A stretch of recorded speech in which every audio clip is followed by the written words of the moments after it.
Hello, and welcome to Great in God's Sight, the podcast that explores underrated heroes. We're so glad you've joined us for this bonus episode entitled William Wilberforce, The Great Change. Please be sure to subscribe and visit our website at thegreatpodcast.org. That's thegreatpodcast.org. Thanks for listening. It was a frigid December day in London. The streets were shrouded in their customary veil of fog and mist.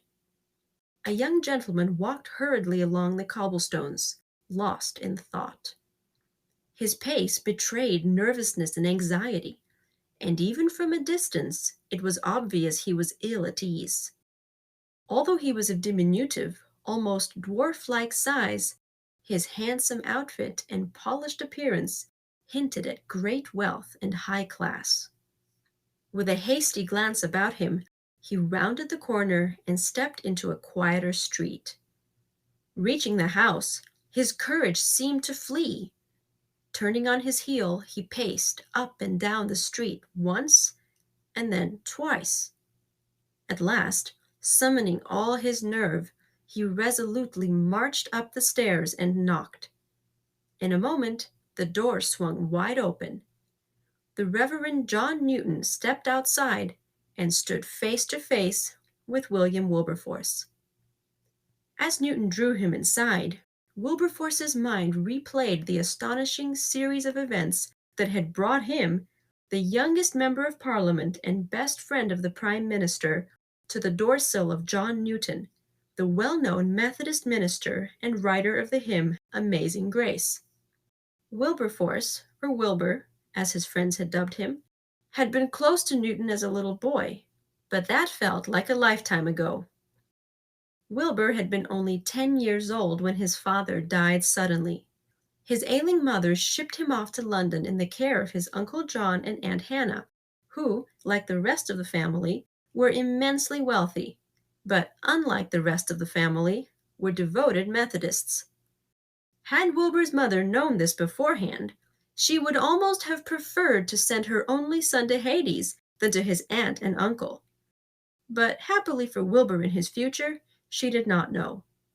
He spent 2 wonderful years in London with them, where he embraced their practical Christian faith and interacted with all sorts of fascinating people, among them John Newton. With a wry smile, he remembered how intrigued he had been by Newton's stories of the sea, of Africa and the hideous slave trade, and of his miraculous conversion. When Wilbur's mother realized how much Methodism he was absorbing and how devoted to Christ he had become, she was incensed. Without warning, she caught the next stage to London and promptly brought him home to Hull. It was one of the most traumatic experiences of his short life.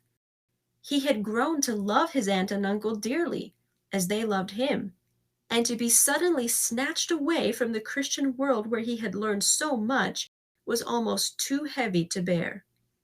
At first, Wilbur was utterly determined to hold fast to his faith and principles, but there is only so much a 12-year-old can do against equally adamant, authoritative family members.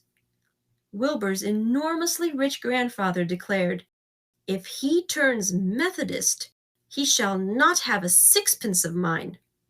He was strictly forbidden to attend any church, even the Anglican service, and as the months and years rolled by, his mother put him through a rigorous sequence of never-ending balls and banquets, dinner parties and dances, card games and theater.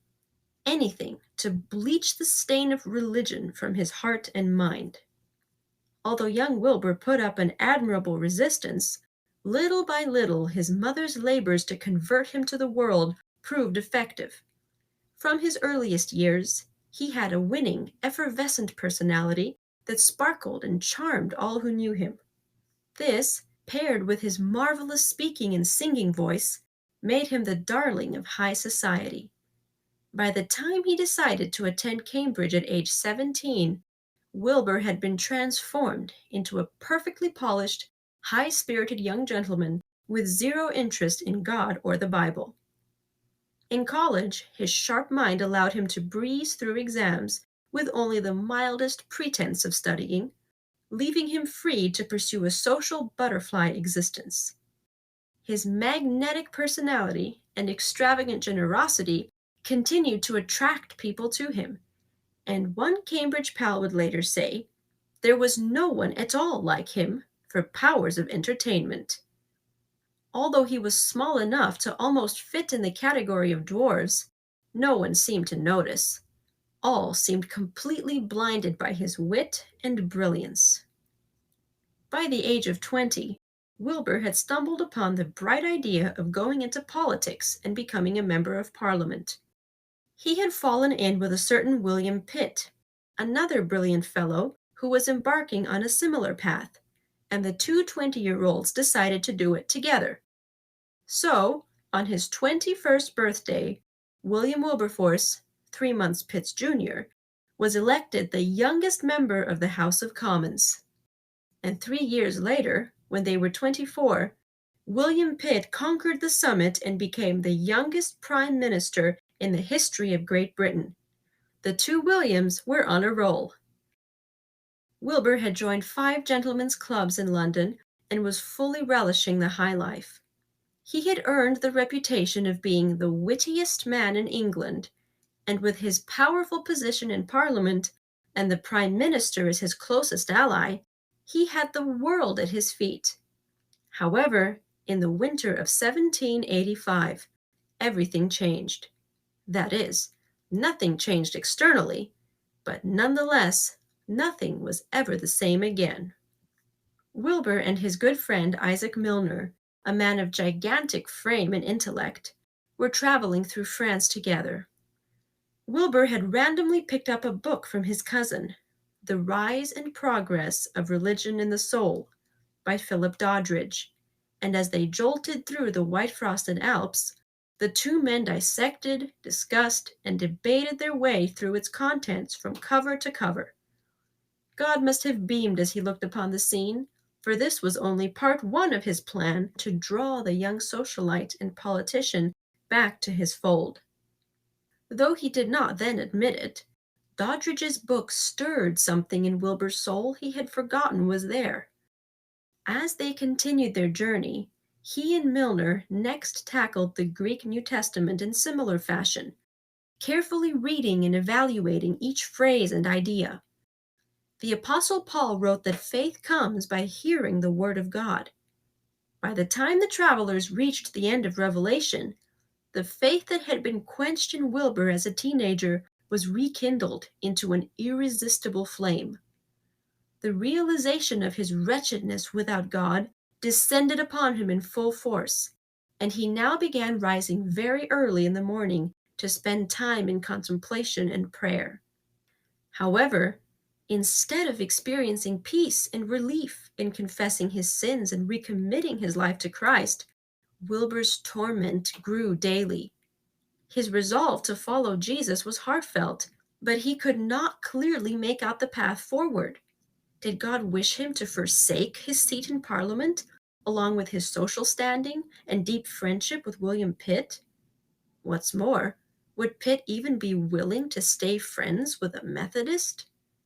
Did God want him to cut all ties with the world and live a secluded, monk-like existence?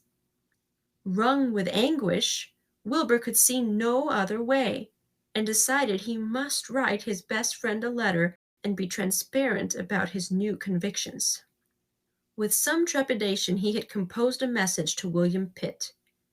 It was nerve-wracking waiting for a reply, but a week later, Wilbur held an envelope from Pitt in his trembling hand. It was a remarkable and very touching letter.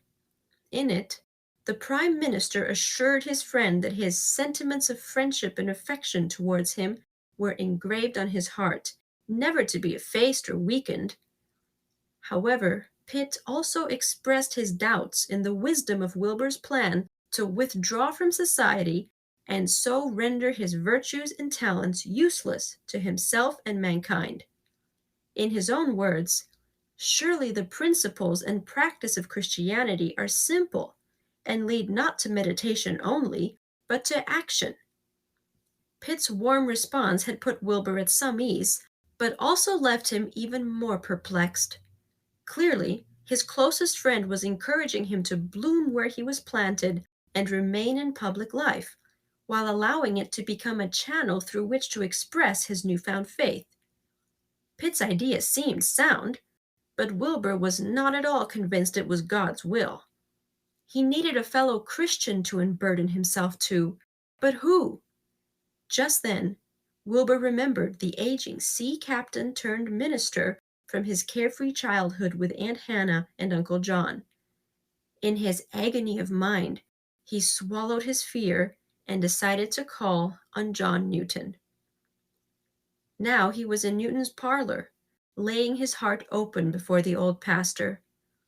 When he finished his tale, Wilbur braced himself for the verdict he was sure would follow: leave Parliament and politics altogether. It never came. Instead, with wisdom from above, Newton gently reassured the distressed young man that although God did not often call a Christian to be a statesman, the two characters were not incompatible. He urged Wilbur to consider what God's object might be for him in Parliament and to use his position of influence and trust to glorify God and bless humanity. After that meeting, Wilbur wrote in his journal, "When I came away, I found my mind in a calm, tranquil state, more humbled and looking more devoutly up to God."